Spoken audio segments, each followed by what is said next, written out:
unmute the rest of you, but I will unmute them when it's time for their presentation in just a few minutes. So let's call the meeting to order at 7:04 p.m. Welcome to the Village of Ballston Spa first meeting for the month of April 2020. Start our meeting with the pledge to the flag.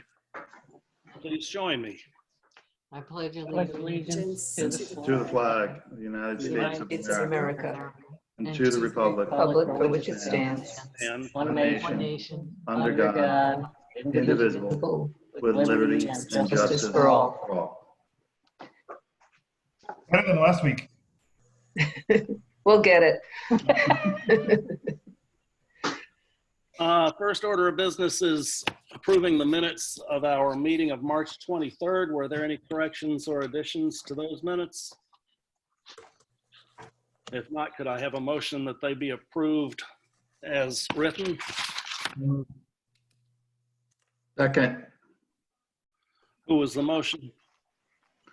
I think I was. Noah. Noah. Motion by trustee Shaw, second by trustee Raymond. Any discussion? All in favor say aye. Aye. Aye. All opposed, nay. Those minutes are approved. Next order of business is the minutes of our organizational meeting on April 6th. I'm going to make one addition to those minutes. I was going to do this under mayor announcements, but I might as well do it now. Trustee Shaw brought up during the meeting that I had named some people commissioners and the others liaisons. And so I'm going to change those 4 appointments that I labeled commissioners to liaisons 4. So they will be liaison for Parks and Rec, liaison for buildings, liaison for insurance and human resources, and liaison for sidewalks and street trees. I don't think we need to change the minutes of this meeting. I can put it in the minutes of the current meeting, but I wanted you to be aware of that. Any other corrections or additions to these minutes? Hearing none, could I have a motion that they be approved as written? I make the motion. Motion by trustee Fitzpatrick. I'll second it. Second by trustee Cormos. Any discussion? All in favor say aye. Aye. All opposed, nay. Minutes are approved. We have a presentation tonight by Lisa Nagel from Eland Planning, Landscape Architecture and Engineering, along with Michael Andolo from the MRB Group. They're going to be talking to us about the New York State Brownfield Opportunity Area Program relative to the Village of Ballston Spa. And at this time, I'm going to try to unmute them and mute everybody else so that they can make their presentation.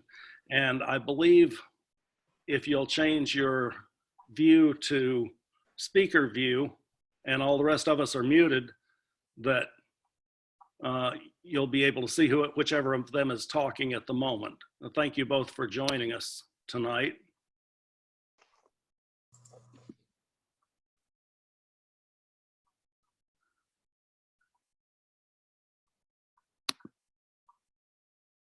Yay, I'm here now. Okay. Thank you, Mayor. Not Lisa yet. Not Lisa yet. Okay. There she goes. Lisa, you're cut free now. Hello. Good evening. Sorry for spinning around there. I was just trying to get a better light. I realized that the light was behind me, so. Well, good evening. You want me to get started, Larry? Yep, dig right in. Thank you for being here. All righty. Well, thanks for having me. Hello, everybody. Nice to meet you. Hello, Sean. Sean and I are ski pals. I'm Lisa Nagel, and I'm with Elan Planning and Design and located in Saratoga Springs. And Michael Andolo is a colleague of mine, MRB Group, and we actually work right across the hall from each other. We're in 18 Division Street in Saratoga, right above Chianti's, you know, the building on Division Street there. And I'm a planner. Our firm is half planners, half landscape architects. And we work around the state at about 3.5 hour locally, and then about a 3.5 hour drive time compass, if you will, from Saratoga Springs. I've been doing community planning and sort of economic development light. And I say that because Michael's an economic person for about 30 years. And Alon, my company, is 20 years old. Well, actually, yeah, 20 years old this year. And we have, we do a lot of community planning. So we do like comprehensive planning, downtown revitalization planning, waterfront revitalization planning. On the design side, we do a lot of parks and trails design and construction. And the basis for all of this is writing a lot of grants. And the other thing that we're going to talk about tonight are what's called Brownfield Opportunity Area grants. And those grants are instrumental in revitalizing our upstate New York communities, because we have, many of our communities have a downtown that's on some type of water body, and we have underutilized sites. And it's really the nexus of those three things, which is really where Michael and I have spent a lot of our careers working. So maybe just before I get started on the BOA program, Michael, you want to introduce yourself? Sure. I'm Michael Indolo from MRB Group. I've been doing economic development consulting the last about 20 years as well. I'm actually excited to announce just very, very recently, we were hired by the state of New York to help them come up with economic development solutions to restarting the economy once we're over the hump with COVID-19. So it's kind of exciting work that we're in the midst of. But in tonight's particular version of what we're doing here, I'm here to talk about the different incentives that are available to folks through the BOA program, or through the Brownfield Cleanup Program, and other incentives that the state has. I do market analysis, economic analysis, and financial analysis as part of all that. That's it. All right, thanks. So maybe a show of hands, has anybody heard of the Brownfield Opportunity Area Program? So a portion of you, good, okay. So it's a New York State program. It's run through the New York State Department of State, Division of Local Government Services, or excuse me, Division of Planning and Development. They keep changing their name. Anyway, Division of Planning and Development. And it's a grant opportunity where it's 90% funding. So the match from the community is 10%, which is really good because most grants are 50-50 or 75 or 25. And it's usually a significant amount of money. And these Brownfield Opportunity Area plans, they're called nomination studies, is a very thorough, it's a community-driven process. And heretofore, brownfield revitalization might have been, you know, say a property here, a property there, where you might do an environmental assessment, and then you might do a cleanup, and then the property would be done and clean, and you'd say, you know, okay, well, let's use it. Let's get it back on the tax rolls. Well, New York State took that process and kind of turned it on its head a little bit. Back in 2008 is when this program started. And they said, you know, let's look at a neighborhood or a community area-wide plan, not just single properties, but within that area, could be anywhere from 250 acres to the largest BOA nomination study in New York State is South Buffalo, which is 1,800 acres on the former Bethlehem Steel site in Southtown, south of Buffalo, if you're familiar with that area. But so within, say, this 250 or 300 or 500 acres, there are key sites within this area that get vetted. We involve the community all along in the process, where we define, at the end of the day, it's a very strategic plan with a vision and goals, and then a specific oversight on some of those key properties that we work with you in the community to identify which ones are the priorities to redevelop. I had sent, or I'll send Larry some links for you to read, sort of in the Department of State has a lot of good information on their website. And in that process, we do a thorough analysis of the BOA. So let's say of the 250 or 300 acres. We look at environmental conditions, floodplains, which is a big one we know in the village with the two creeks coming together there. We look at key buildings, historic structures. Michael's work comes in and we do what's called an economic and market analysis. So he's looking at the village, at the region, say Saratoga County, say upstate New York, to identify real market opportunities. What would effectively work given the market opportunities in the village of Ballston Spa? We have other members of our team, typically environmental engineers on our team, and they're doing sort of a tabletop analysis within our BOA, and they're looking at previous uses using existing documentation to see what the properties may have been used for previously. We involve the public, and we say, you know, what do you want to see in this area or on some of these properties? And it's like kind of like making a soup. And at the end of the day, after this thorough analysis, Michael's telling us what is really feasible given the market opportunities. Our environmental engineers and our civil engineers are telling us what might be feasible uses in terms of transportation impact, traffic impact, environmental conditions, infrastructure capacity, et cetera. And then that comes back to kind of our shop with our landscape architects, and we begin to look at their utilization of some of those key properties. It's a conceptual master planning of those properties. It's kind of analogous to, I think the BOA program is very analogous to if a private developer was going to come into the village of Ballston Spa and look at a particular property, they would look at that property and do all of this work themselves because they want to know what the property can be used for, what are the environmental conditions of that property, and you know, what is the public going to be behind what I propose? Because if I'm coming in and proposing something and I'm going to hit a stone wall with the public, that's, you know, your time is money, and you're not going to get anywhere. So this BOA program is sort of like the due diligence that a private developer would normally do if they were going to look at revitalizing some of your key properties there in the village. Let's look at my notes. So that it's a very strategic outcome, a very focused property in terms of focused plan. At the end of the day, there's a work program that you have to abide by all the elements of the work program to prepare the nomination study. The nomination study gets approved by the Secretary of State. It goes to the governor to be formally nominated. And then when you're in that program, this is where Michael's going to chime in. When you're in that program, there are actually additional dollars for implementation. So whatever we say we want to do in the implementation study, you reapply, but not competitively. You are formally within the program, and you go into the implementation step, and you can get implementation dollars, and that would be on the village's side. But there's a benefit too to others in the BOA area, so say the 250 or 300 acres, in terms of incentives to incentivize the redevelopment of some of these key properties. And this is one of Michael's specialties, where I was doing these BOA plans early on, and really I started partnering with people like Michael, because at the end of the day, we want to know what incentives are available for the private sector to then get some of these key properties redeveloped. And Michael, if you want to just take a second and talk about some of those incentive options.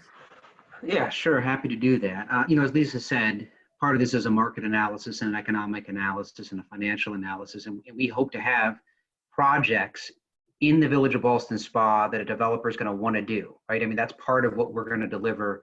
If you move forward with the BOA, it's part of what we would deliver is here are projects that'll work. One aspect of projects that'll work is a separate program called the Brownfield Cleanup Program. So we're leaving the sphere of the public world, which is the BOA, Brownfield Opportunity Area. Now we're going into the sphere of the private, which is the Brownfield Cleanup Program. And you actually have, we spoke briefly with the folks that own the Angelica site. And they're, for example, a private developer that's in the Brownfield Cleanup Program. They got a remediation plan that was approved by the DEC. They've done the cleanup, and they have what's called a certificate of completion. There are tax credits that are associated with the actual cleanup, both contamination that might be in the ground, but also in the groundwater systems and so on like that. The more interesting one for our purposes is a second tax credit in the Brownfield Cleanup Program, which is for tangible property.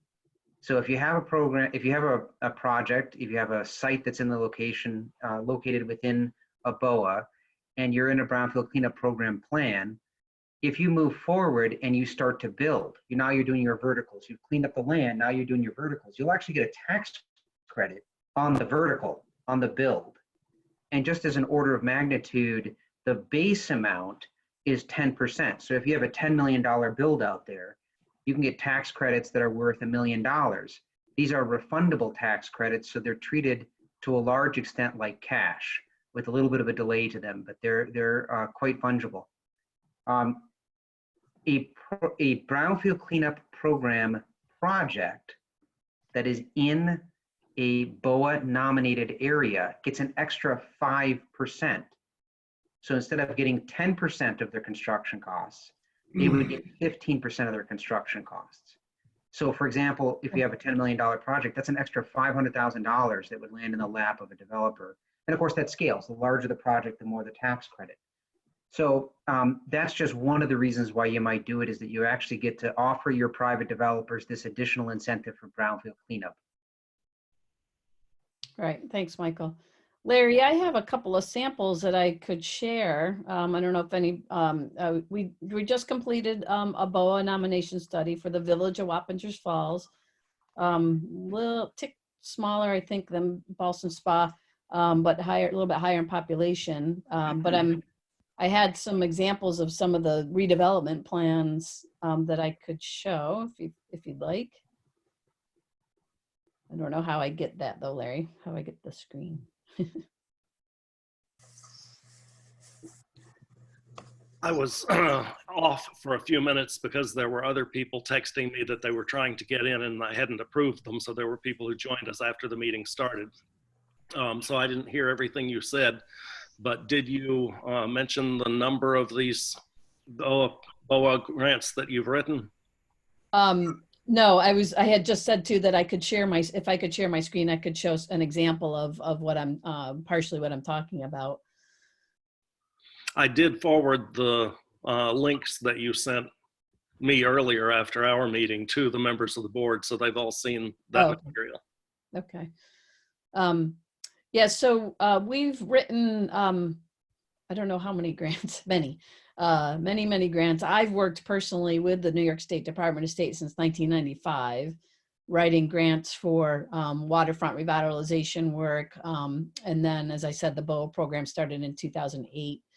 And so we've written many grant opportunities. What we're talking to you tonight about is to authorize us to write a grant on the village's behalf to get that in there. Michael and I together have completed well over 30 nomination studies.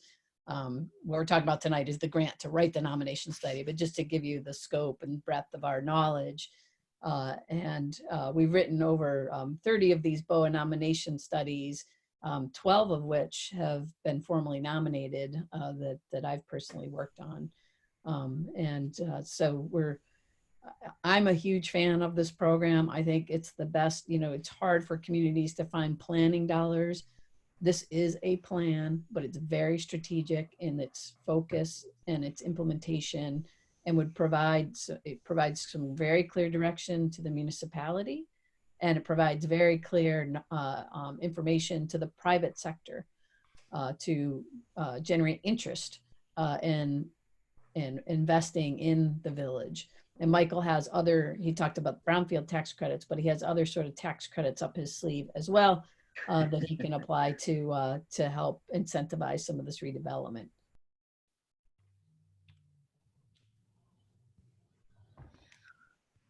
I know there was a question from the board about the relative situation with our Superfund sites and the Brownfield Opportunity Area Grant. Can you address that question? Can I, Larry, if I may, can I just ask a broader question, which I think is probably going to get at that, but more broadly, just in terms of what the eligibility criteria are for the program? I mean, and what sort of what sites within the BOA, like how do you define the BOA? What are the rules for like where you draw the lines? Good question. So that's something that we would work on together in terms of applying. They do want a focused area. The village of Wappingers Falls happen to be the entire village. They're 1 square mile in their village boundaries. You could do that. We could say it's sort of downtown between the two creeks, we had looked at a little at this with Larry in terms of the area that it can be. What's important, and I should have said earlier, the definition of a brownfield is a previously developed site with real or perceived contamination. Because even if it's perceived contamination, it sort of brings some doubt or cloud, it has a sort of cloud over that property for the private sector. They may be worried that maybe there is contamination in there, and if they buy the property, they could be on the hook for the cleanup.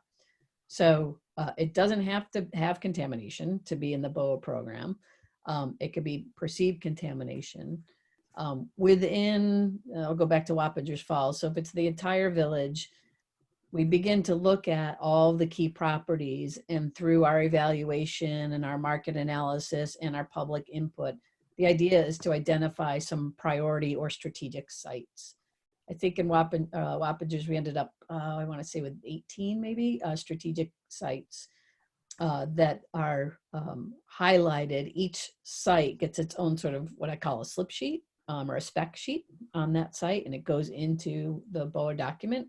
So here again, a private sector individual could pick up the nomination study and see a particular piece of property and all the background information that we pulled together on those strategic sites, matched with some market opportunities, and see if they may be interested in that property or might want more information or what have you. But so it could be an area. You typically do not include your neighborhoods that are sort of solid residential neighborhoods.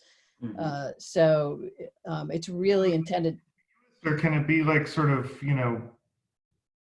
different sort of spots around the village that aren't all connected? Usually it's contiguous. Yeah, Usually you have to want connect one it. contiguous sort of logical. I mean, there's a lot of flexibility in the program, but you have to have some logic for choosing what you're choosing. And the idea is here's an area that is being affected by the presence of real or perceived brownfield. So you wouldn't want to do you wouldn't want to do spots around the village. So what are the eligibility criteria for?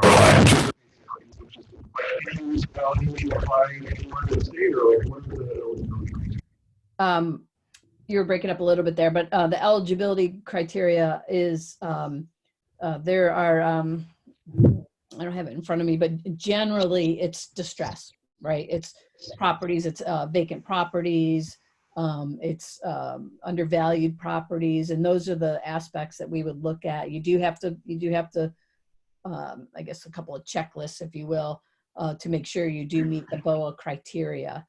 Now, the CFA's Consolidated Funding Application Round has not been released this year. So everything that I'm saying is based on 2019 guidance, and it may change in 2020. But so based on 2019 guidance, it's really intended for areas that has underutilized, AKA distressed properties in the center of the community that if redeveloped would catalyze further redevelopment within the village. That's the sort of focus of it.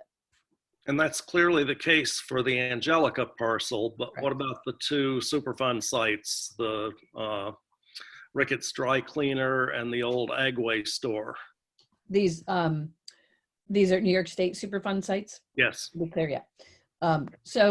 That's okay that they're in that program.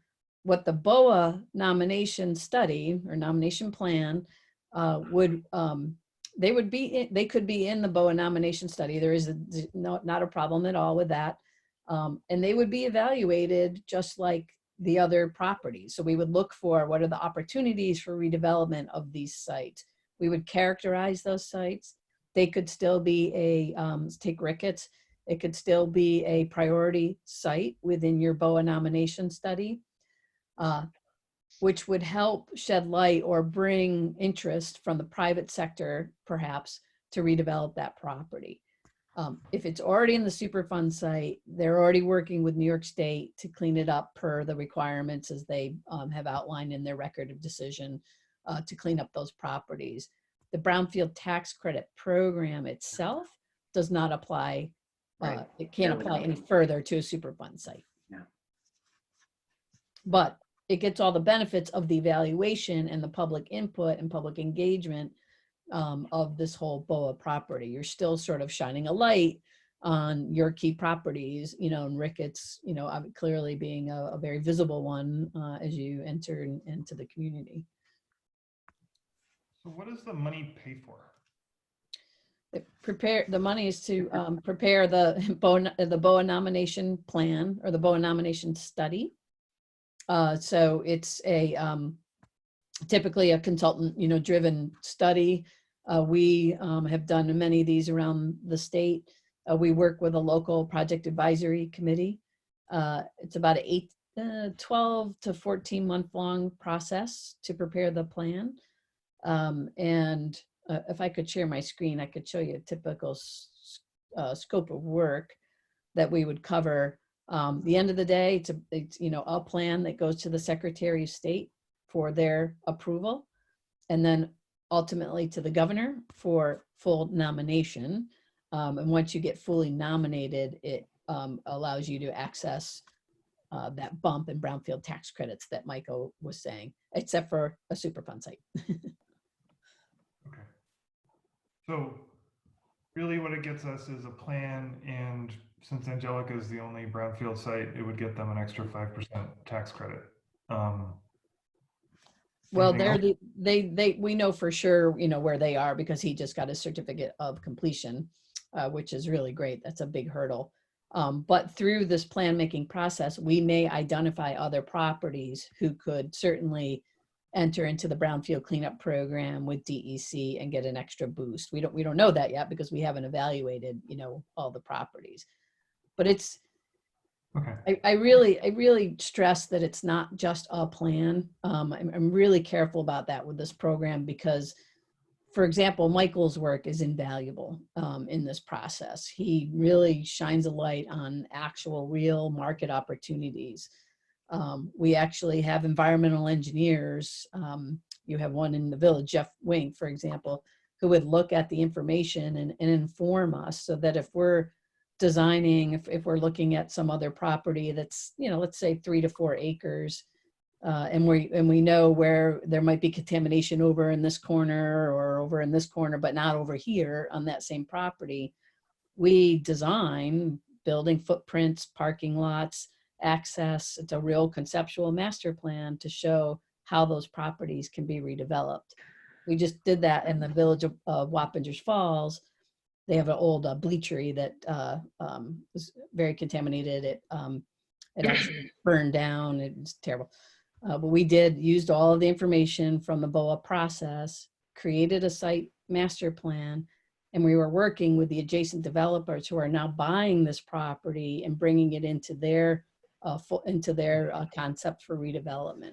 And that wouldn't have happened without all the work that we did in the BOA. And that often happens in many BOAs, is that as part of this planning process, we are actually engaging directly with your development community. And it's almost as if we're sort of marketing what the village has to offer and saying, hey, would you do this? Would you do that? What do you think about this project? How would we need to change zoning to get you interested in doing this thing? There's a real marketing value to it for the host community. Although I will say, I know, Liz, you have been trying to ask a question for like 5 minutes. So Yeah, I was muted for a while. I had a couple of questions. What if you don't find any, since we already have the 2 Superfund sites and Angelica's already been cleared, do they actually qualify as one of the properties that's brownfield since they're already cleaned up? And, we may have more, but if we don't find another brownfield, would that, basically mean that we wouldn't be able to enter this program? So I'm just, because we've got these Superfund sites, Angelica is almost, is cleaned up. That's one question I have, and I have another question as well. Michael could talk to Angelica, but those Superfund sites, so the criteria to submit the CFA and get awarded, those Superfund sites will count towards that criteria. So that's. But what if there isn't another brownfield? So to submit the consolidated funding application, it's really we're really looking at vacancies.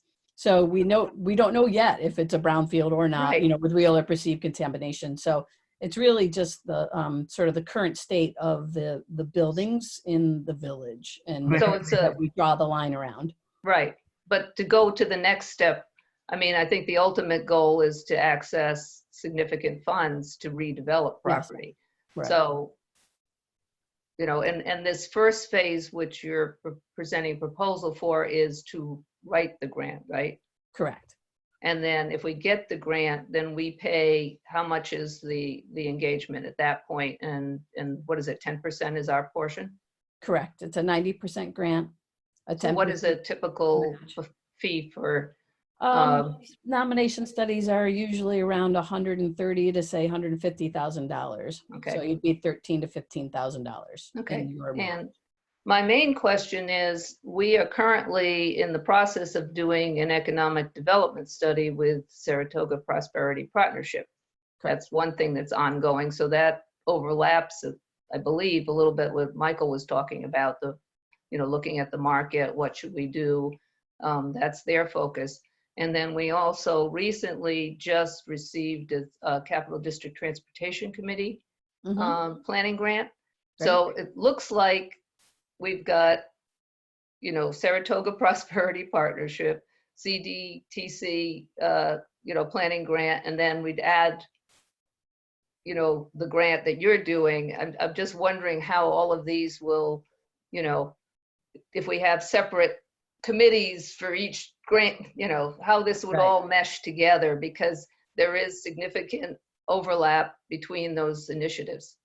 So the whole reason why we're actually here talking to you is because Shelby Schneider has brought us into her Next Wave community. So this whole conversation's been designed to build off of what they are doing and up for you right now. So they're completely intertwined.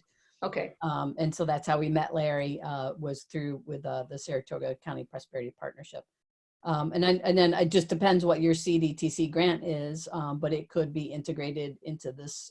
You know, there wouldn't be any sort of duplicating of efforts. We always make sure that, and you know, there's a lot of communities out there that have multiple grants, and we always want to make sure that they're complementary to each other, not duplicative, and we would, you know, we would ensure that.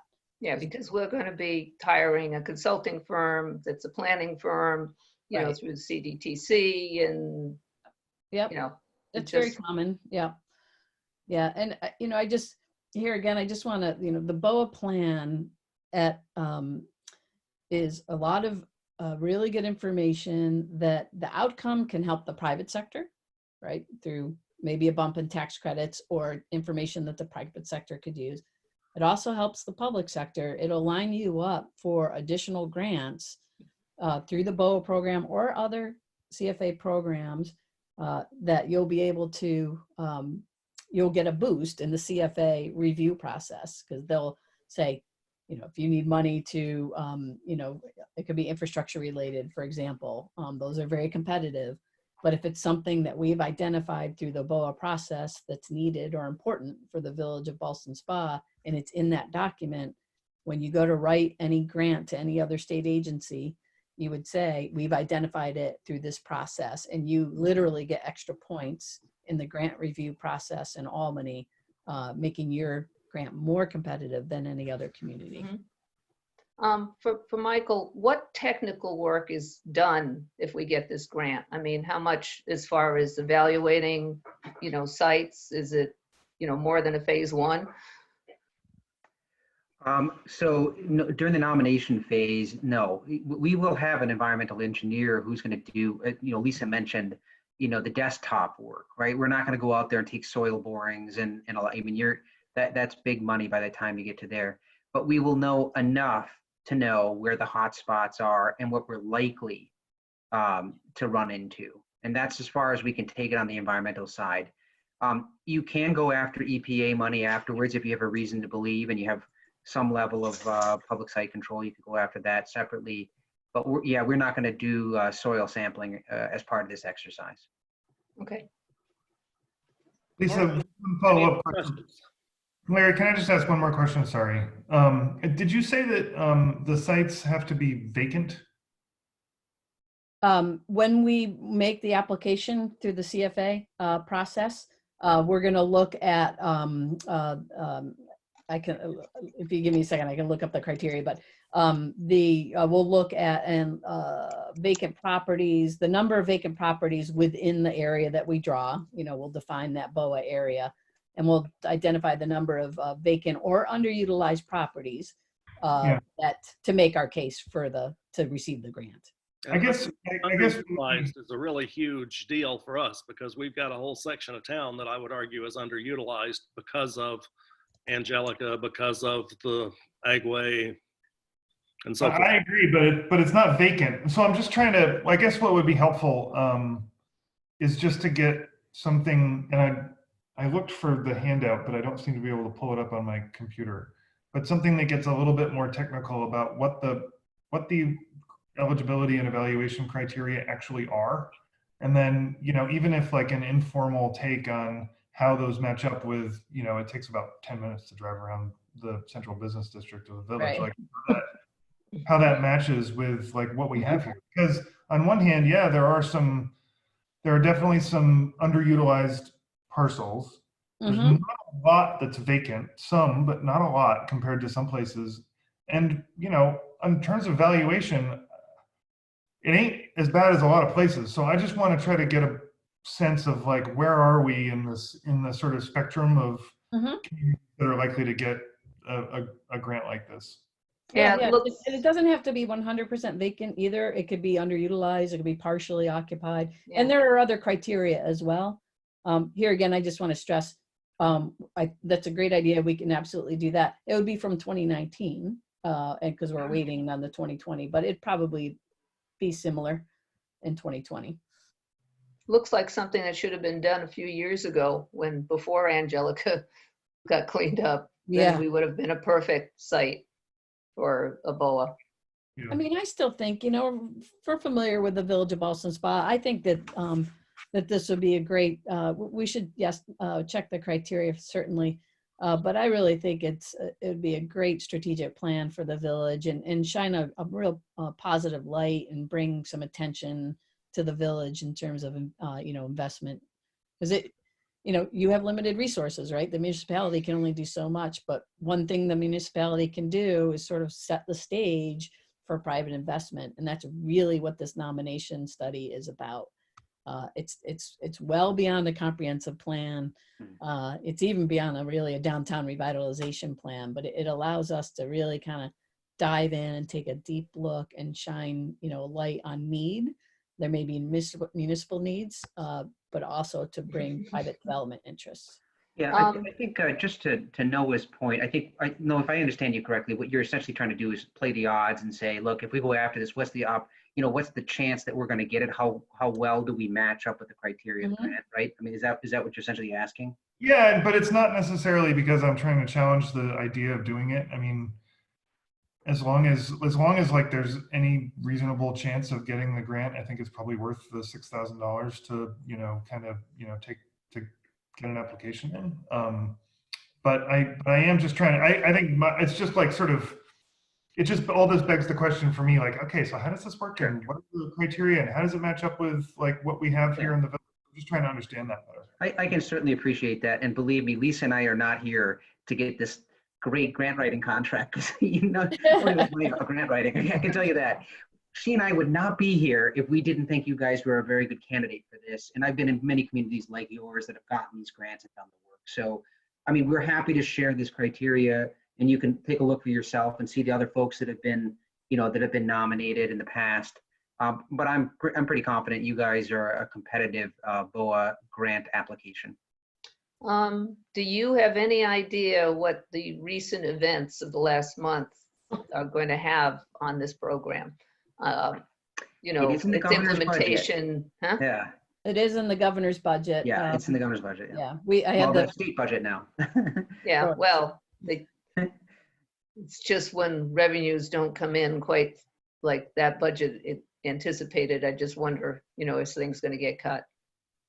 I mean, he has he kept the CFA program. So, and this money, Michael, is this money Environmental Protection Fund money? I believe it's originally, yeah. I believe that's the source, yeah. He's got 300 million, I think, in the budget for Environmental Protection Fund grants. That is a whole host of things across the state. And I believe he's got 1.75 million designated for BOAs statewide. Mhm. I think it's a good program as long as we qualify. Right. And that we are competitive, frankly. Yes. You know, because even you said you did, 30 and got 12. Right. No, we've 30 done 30 BOA, yes. plans. No, we should clarify that. Go ahead, Lisa. We've done separate from grants. Michael and I have, what I said was Michael and I have completed over 30 of these studies. Okay. 12 of those have been officially nominated by the governor. For you, and I have an additional at least 12 on top of that. So of the 30 or so we've worked on, more than 2/3 of them have been nominated at this point. Okay. And what does nomination get you? It basically gets you the opportunity to get money through other funding sources. It gets you the 90% for the next phase. That's right. Okay. Get For your implementation, it gets you the dollars. tax credits, it gets you Okay. it gets you the bump up in the grant scoring. There's multiple reasons, there's multiple outcomes from it.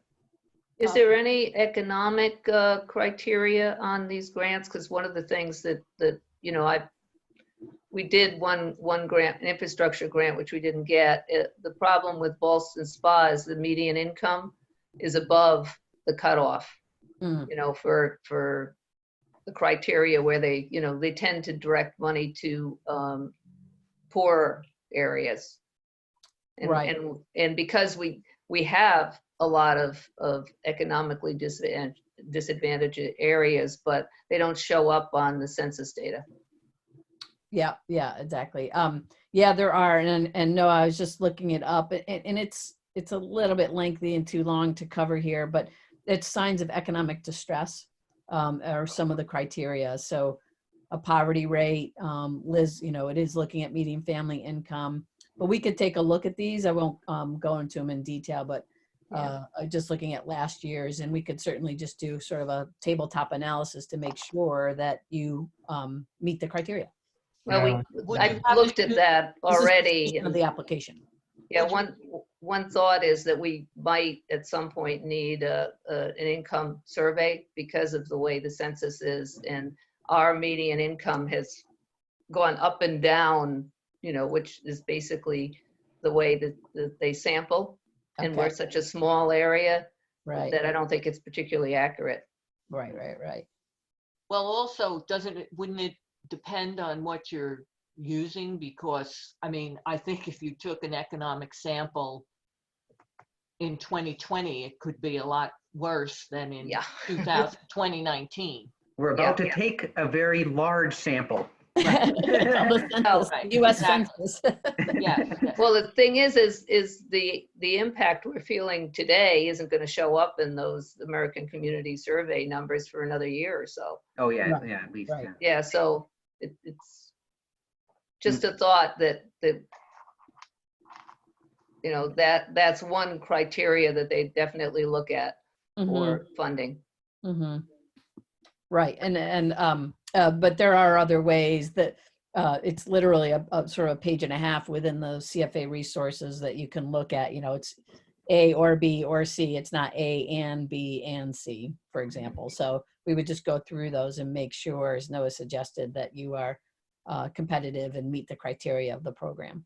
Okay. I have another question in terms of if something is occupied, like we talk a lot or have talked about the location. We have a Department of Public Works that it's there, it's occupied, but it might be considered an underutilized space. It might be utilized better for business or housing, or smart growth or something like that.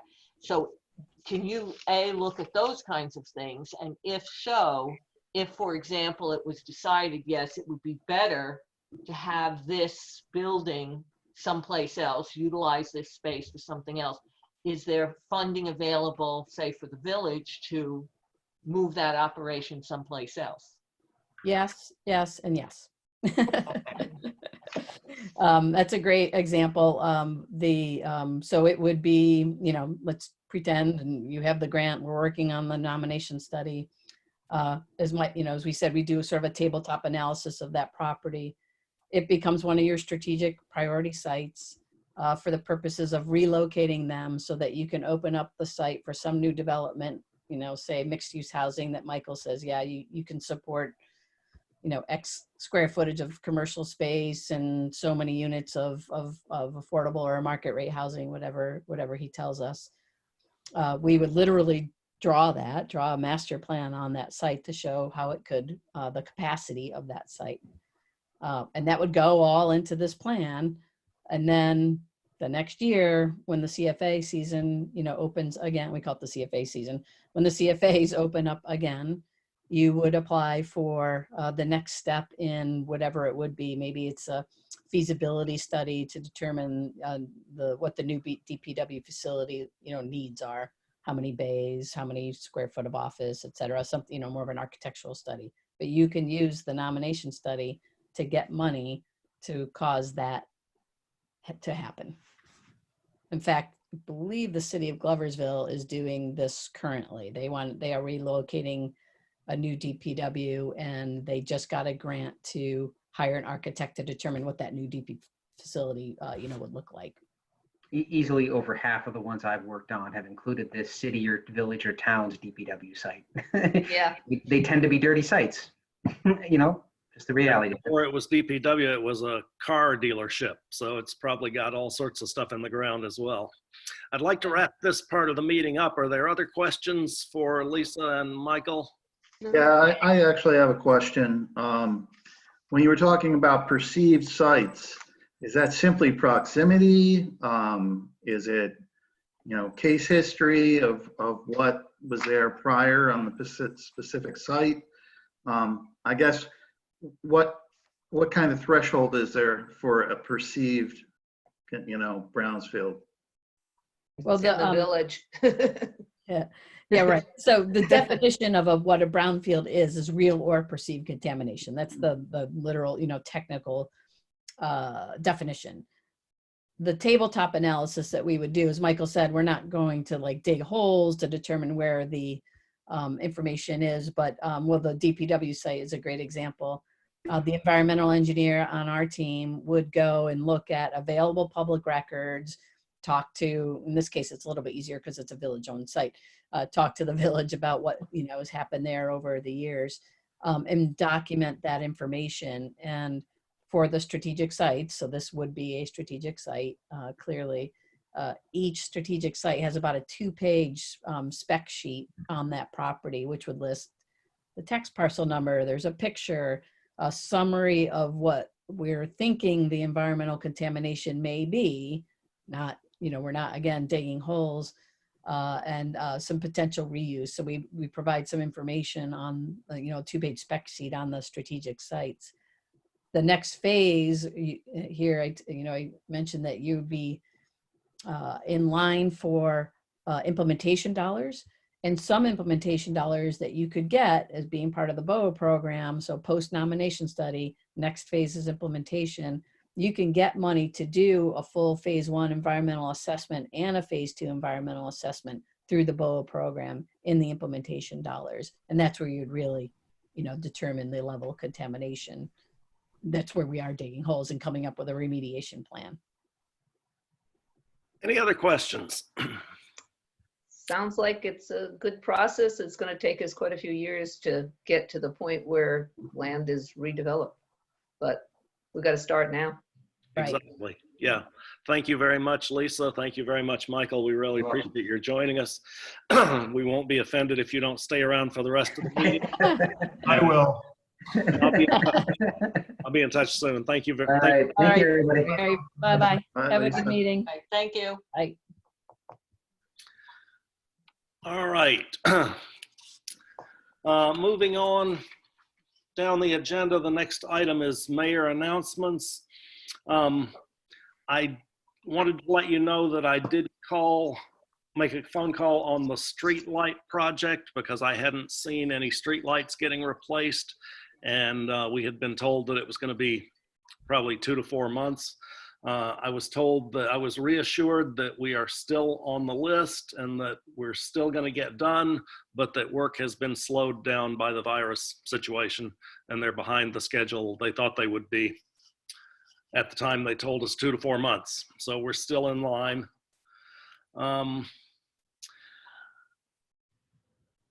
I also would like to announce that I'm going to extend the state of emergency for another month in the village. I'll do that officially tomorrow. The current state of emergency expires on Friday if it's not extended. So I'll go ahead and extend it tomorrow for another month.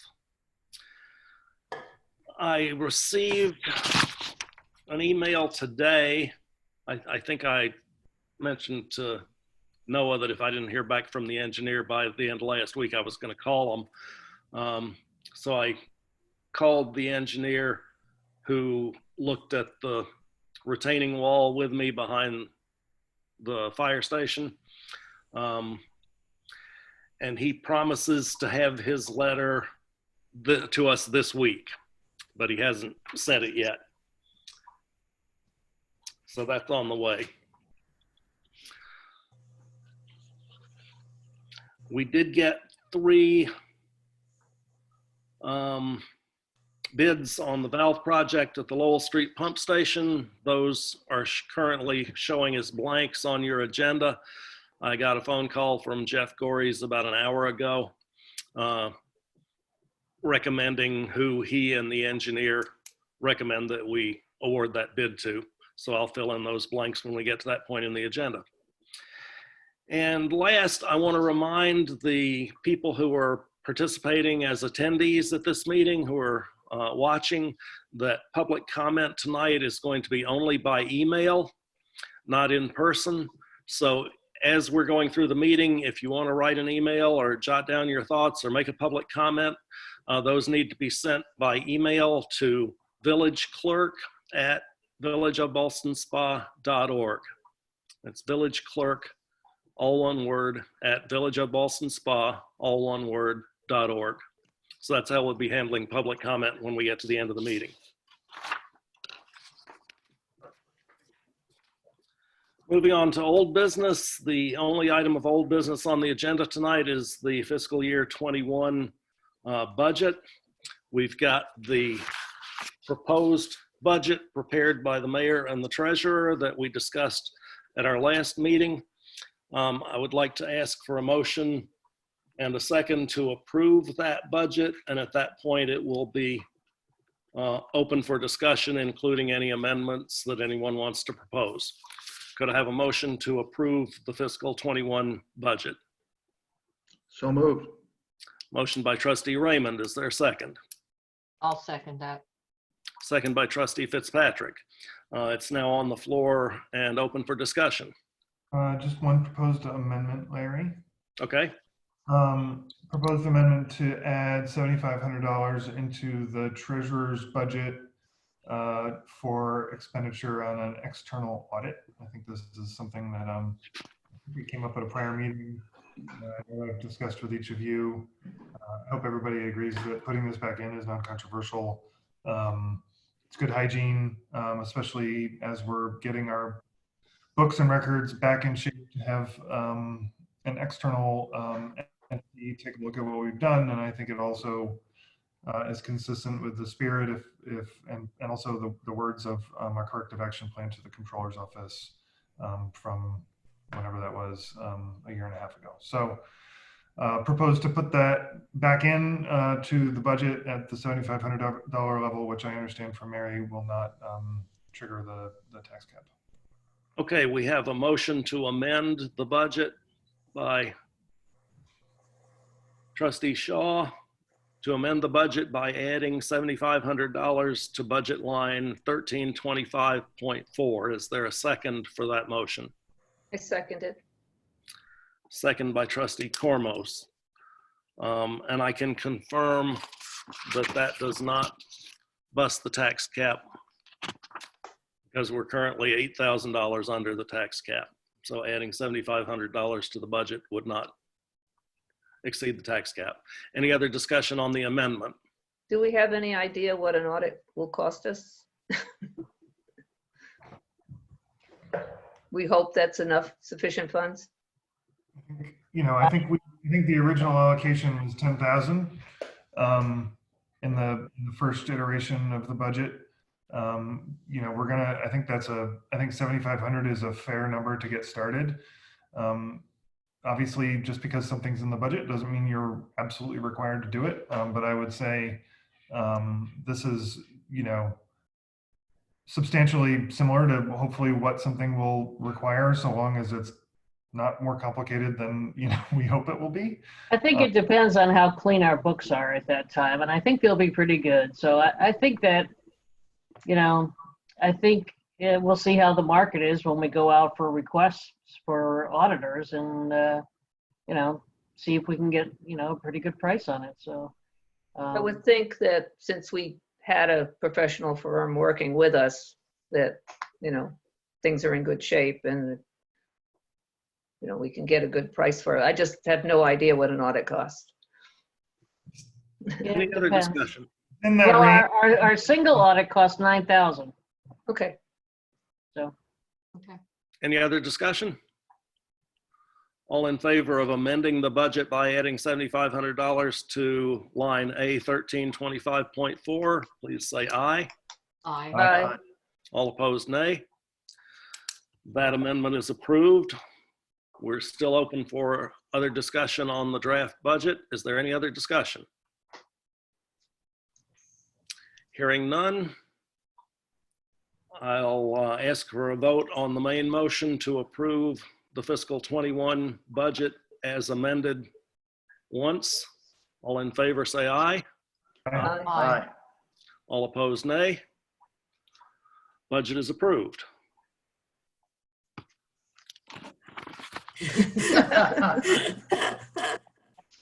I'd like to thank Treasurer Lasky once again for all her hard work on this budget. It's been a full-time job for her for quite some while now, and she did a really nice job on it. thank you for all your help, everybody. Now, Moving on to new business, could I have a motion that the Tour de Cure be granted permission to change the date of their event from Sunday, June 14th to Sunday, September 13th, 2020, due to the current state of emergency? And I would note that the same conditions would continue to apply that we put on it to begin with. so Right. moved. Oh, sorry. Trustee Fitzpatrick, thank you. Second? Second. Second by Trustee Raymond. Any discussion? All in favor say aye. Aye. Aye. All opposed, nay. That motion carries. Could I have a motion to authorize Alon Planning, Landscape Architecture and Engineering, DPC, to proceed with the preparation of a Brownfield Opportunity Area CFA application at a cost not to exceed $6,000? And that money would come from A1210.4. This year's So- budget. Yeah. So moved. Motion by Trustee Raymond. Is there a second? second. Second by Trustee Shaw. Discussion? My only question is this is strictly for this grant application. It does not, what's the word, commit us to using them in any other phase. Correct. Okay. Any other discussion? All in favor say aye. Aye. Aye. Aye. All opposed, nay. That motion carries. Could I have a motion to approve the bid for valve replacement at the Lowell Street Fuel Station by Trinity Construction in the amount not to exceed $22,200?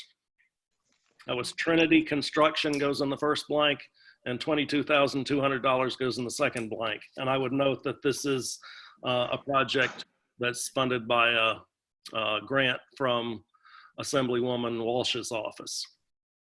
Oh, Could I have a motion? I make that motion. Motion by Trustee Cormos. Is there a second? Second. Second by Trustee Raymond. Any discussion? Just a question, Larry, can you remind us what the different bids were, and do you have any report from Jeff about why he chose this particular one? They chose the lowest bid. It was considerably lower. The other two bids, one was in the 40,000 range and one was in the 50,000 range. That's why it took so long to check it out, because Jeff and the engineer both wanted to be very careful with the big discrepancy in the bid amounts to make sure that this bid was appropriate and that it had everything in it and that it was all the right materials and all the right work. It was their opinion that this was the appropriate amount that the bids should have been, and that the other two bids were excessively high. Okay. This was the lowest bid, and it has been vetted thoroughly by our engineer. Okay. Is this work that's going to start immediately? Is this allowed? Good question. I'm not sure what the answer is. Well, Stephanie should chime in, but you know, as we've talked about, work for municipalities is exempted from the overall pause on construction work. That said, municipalities are only supposed to move forward with construction work to the extent that it is, you know, important for, you know, public safety, infrastructure, et cetera, et cetera. This seems like it would qualify to me. Yeah, it seems like it would. I just, yeah. So currently, we do not have the capability of closing off one of our pumps for repairs because these are the valves that allow us to isolate different parts of the system. And so if anything did happen, our water supply would be in jeopardy if we didn't have the ability to close off part of the system to make repairs. in my mind, this is exactly the kind of thing that is meant to be sort of allowed to move forward, notwithstanding the otherwise applicable ban. Yeah. Sounds like it. Agreed, yeah. All right, any further discussion? All in favor say aye. Aye. Aye. All opposed, nay. That motion is carried. Next item on the agenda is the consent agenda. I would note that the fire department's online training I approved on an emergency basis, not a couple days after our last meeting, because fighter training is required. The in-person training sessions have all been canceled, and this was the option available to us to move forward. And it was also a special cheap deal if we did it that week instead of waiting until next week. So that one's already approved, but I put it on the agenda anyway. Any trustee want the other item on the consent agenda removed before we vote? No. Tires, no. Could I have a motion to approve the consent agenda? So moved. Trustee Fitzpatrick, second. Second. Second by trustee Cormos. Any discussion? All in favor say aye. Aye. Aye. All opposed, nay. Motion carries. Excuse me. Next item is commissioner reports. Any commissioner have a report to present tonight? Just a quick. Go ahead, Noah. No, you, Okay. Speaking with Jeff, as far as cleanup of debris, yard debris and whatnot, he's going to try to do that on a continual basis for the next few weeks, but the deadline would be basically Memorial Day weekend. Everybody should have anything that they want removed out on the street by that point in time, because at that point in time, we will be switching over to where county waste and Twin Bridges will be, you know, picking up bagged debris. So just wanted to let everybody know that you have basically the next 6 weeks to get anything out. And obviously it can't be construction debris or, it's just mostly plant debris and, no concrete, things of that nature. And no bags, Bags are being picked up by the trash companies. but later. Oh, Already.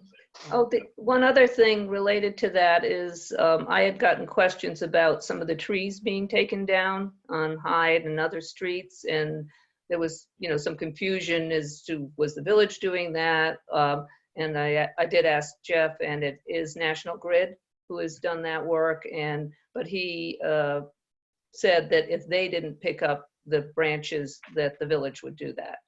So just a piece of information for people wondering, you know, who took the tree down. And I think the key part of Trustee Raymond's announcement is that after Memorial Day weekend has passed, the village will not pick up loose debris in the streets any longer. The village code deals with placing debris in the streets after the cleanup period ends, and we will be enforcing those regulations this year after Memorial Day weekend. Thank you, Trustee Raymond. Trustee Shaw? Just a quick update from Chief Bush. Weird times, but I think the good news is that he has not seen, any particular uptick in terms of trouble or issues in law enforcement space for the most part, with one exception, which I think is not, unique to the village of Ballston Spa, and is obviously an issue in every community across the country, poor or rich, everywhere. There has been an increase in domestic violence calls that obviously the department has been dealing with professionally, as always.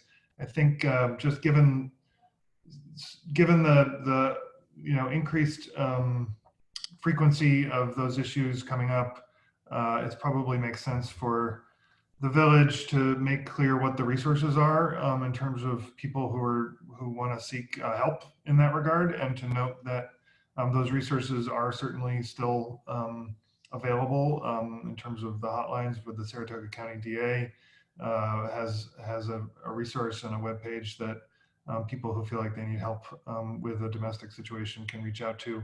Wellspring in Saratoga provides all sorts of resources, counseling, but also hotlines. And so I'll put something up on my trustee Facebook page, but it would probably be good at this point in time just to sort of reinforce the availability of those resources and make sure folks know that, while a lot of the services that are otherwise available are no longer available during this time, those ones certainly are, because there's a more acute need for those resources right now than usual. So just a note for good order, and that I'll plan to put something up on social media, and probably be good to sort of reinforce it more broadly. Yeah, if you want to provide that to the village website, that'd be fine too. Okay. Any other commissioner reports tonight? Yes, if I may.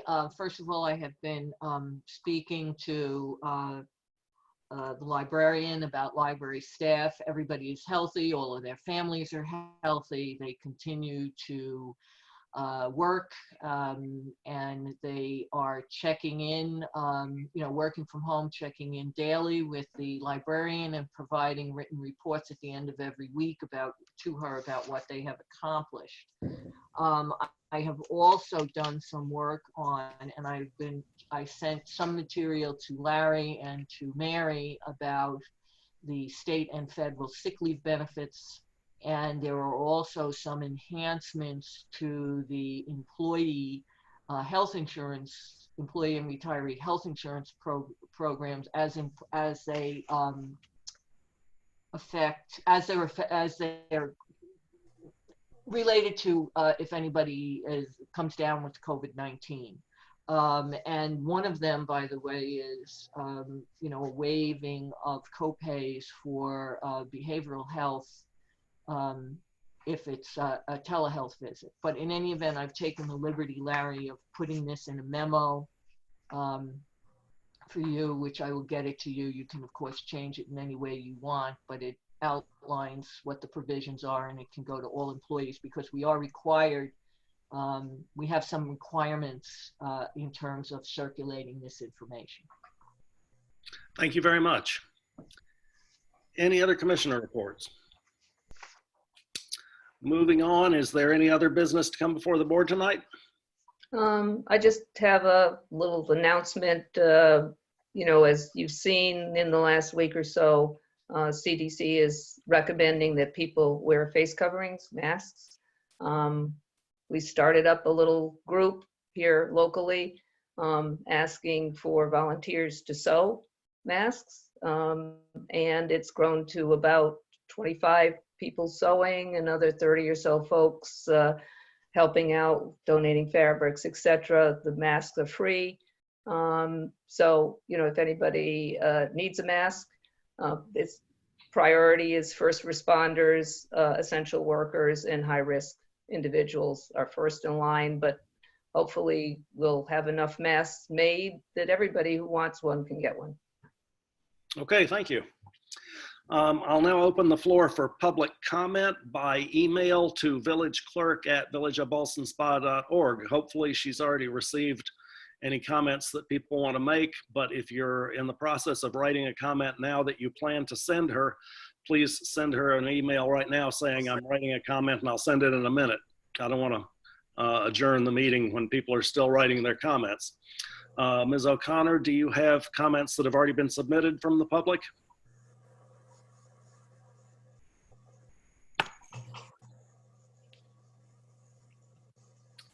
Ms. O'Connor, are you with us?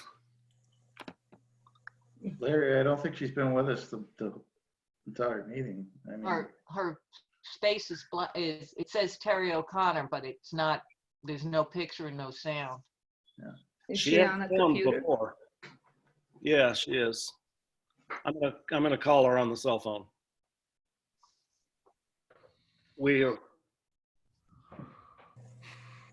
Okay. We've got a recording. Right. She says she got one and she emailed it to me. So let me open my email.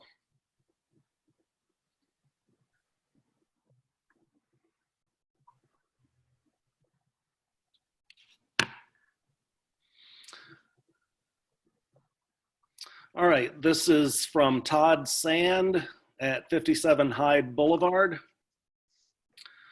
I am writing this for the public comment part of tonight's meeting.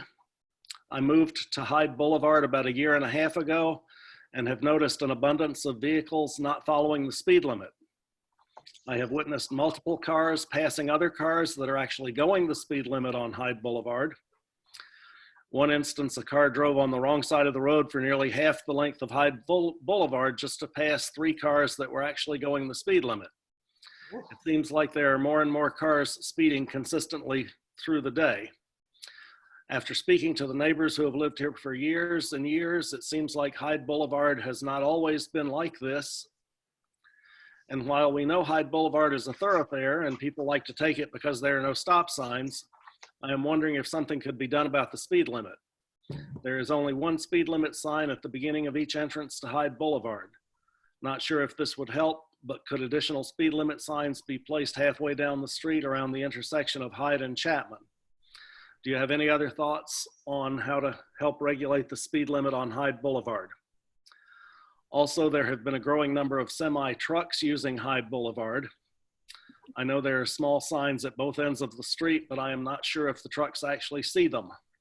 We used to see one truck every other day, and now sometimes there are multiple 5 or 6 trucks daily. Thank you for your consideration. If I could speak to this, you certainly could add more speed limit signs. That won't do anything. At the end of the day, people drive whatever speed is comfortable to drive. And if by putting additional speed limit signs or even lowering the speed limit, the statistics show time and again that it doesn't really have an impact. Usually the things that have impact are A, enforcement, and B, traffic calming measures. So, Exactly. you could certainly post a couple signs. They're not terribly expensive, but I wouldn't necessarily think that it's going to yield any tremendous results. Also, as far as trucks are concerned, trucks often don't notice those signs. And if you put a confirmatory sign farther down the road, well, they're already on the road. Again, just handing out tickets is the only way to really enforce that. The other issue is that a lot of truck drivers don't use a GPS wayfinding system that's specifically designed to identify truck routes.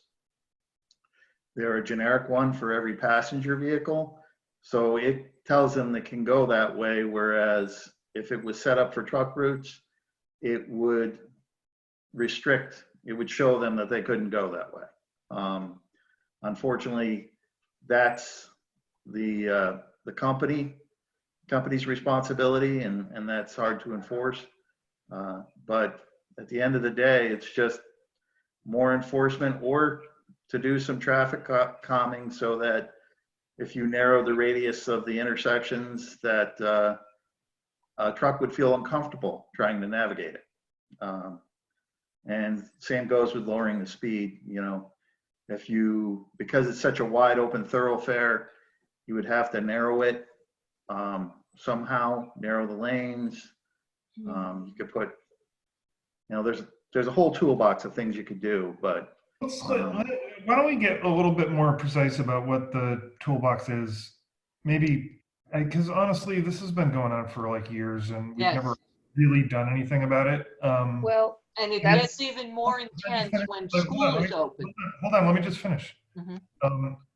What I'd like to see is like what the option sets are and what the costs around each of them are. And then I'd also like to understand whether, frankly, we can give tickets to trucks that are like wildly more, you know, expensive, frankly, than other, like what, I don't even know, I should ask the chief this, but I don't know what the fine is for a trucker coming through the village. I mean, my bet is that it's not much of a deterrent. But why can't it be like $500? I guess I'd like to understand what the options are. I don't know whether like speed bumps are the right thing. Obviously, you'd paint lines, you know, to make Hyde Boulevard seem narrower, even though it won't be. Let's just understand what the options are a little bit better. this is exactly what the CDTC grant is going to be doing for us. That's Oh, I know, exactly. but we have a traffic specialist on our board of trustees. Like, we don't need a CDTC grant to understand like what the. No, but that's part of the consulting that we'll be getting. We'll be dealing with traffic calming. You know, if Sean, I don't know if Sean's willing to volunteer, you know, to provide us that. Or we're going to have professionals, you know, engaged to do that.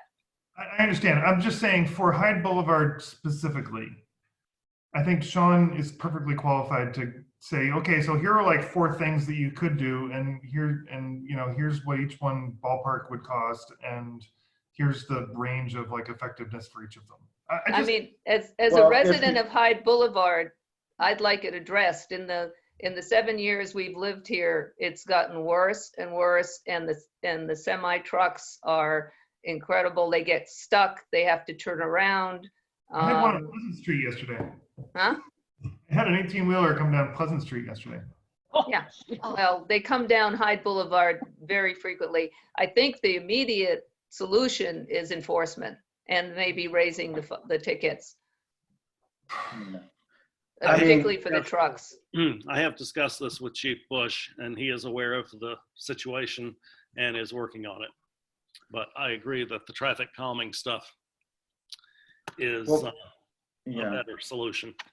What I can do is I'll draft something up and send it to all of you as to, you know, maybe give you 3 or 4 options and an increasing scale of cost. So, I mean, some of the things that I've seen is just striping the road narrower and putting in some, you know, parking spaces. All of a sudden the road looks narrower. yeah, I That's mean, a simple one. that has, yeah, that's used quite often because it's one of the cheapest solution. It also has a non-permanent nature to it. Eventually people just drive as fast as they were before. Unless there's some sort of really physical barrier Yeah. that you know, there's some inherent danger if they connect with it. We should put the median back in.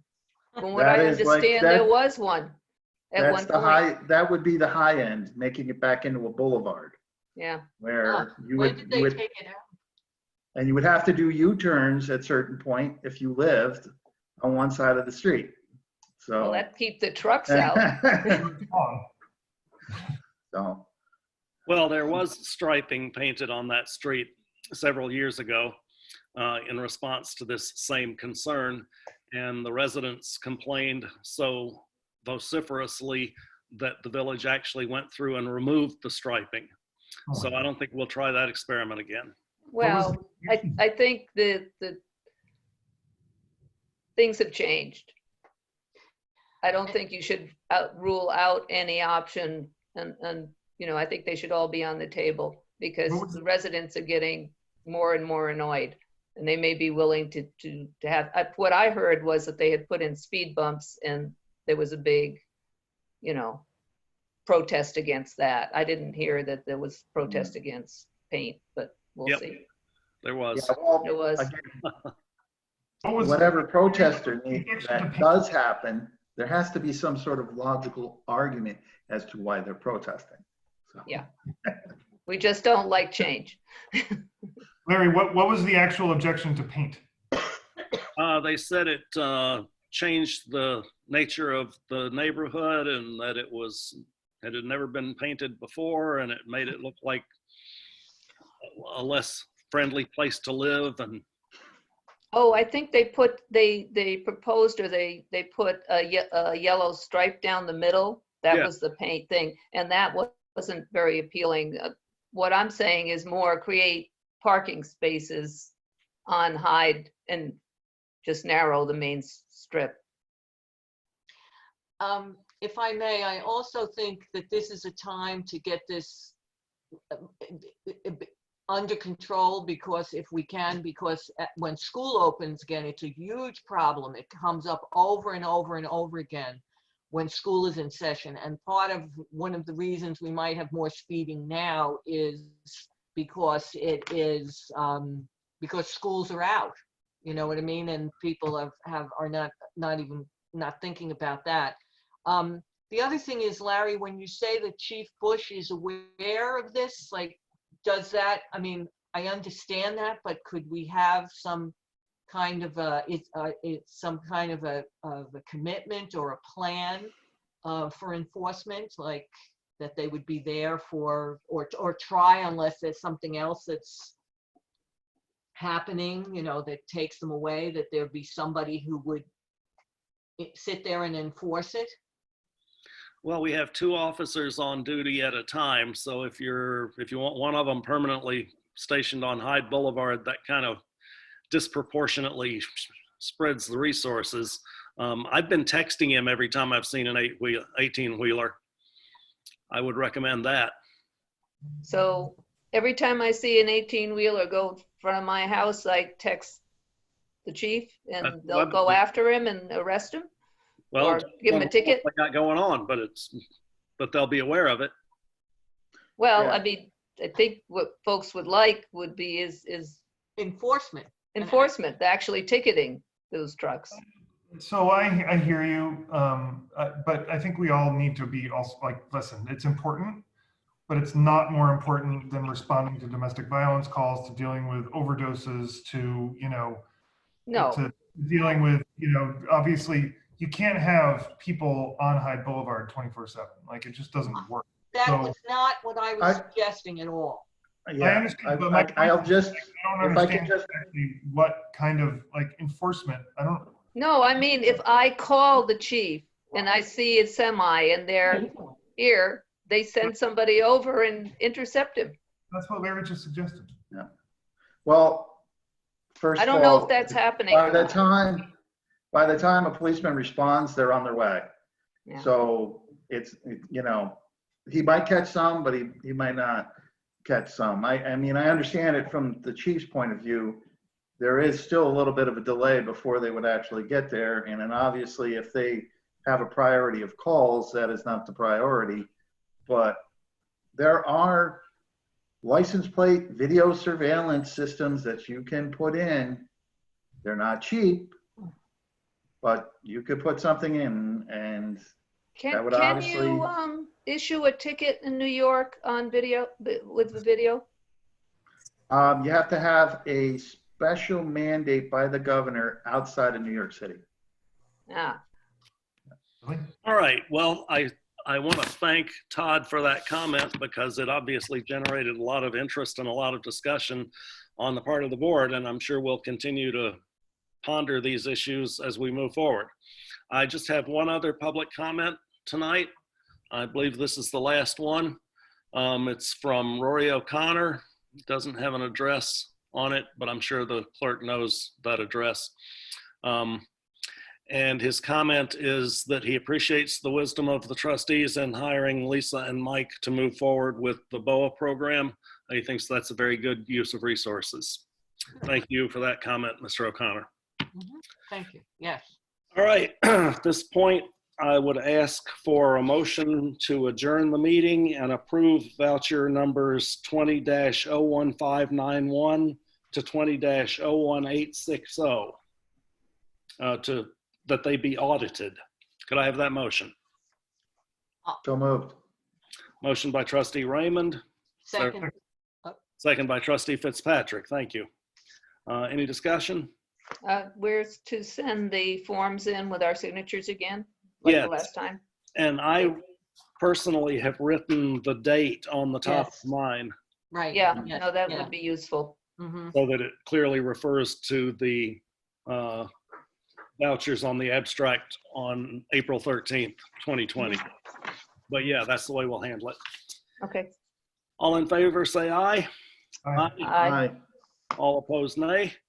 Meeting is adjourned. Thank you very much for your participation, and thank you to the people who attended for your time and joining us tonight. Good night, all. Good night, everyone. Right. Aye. Night. Night.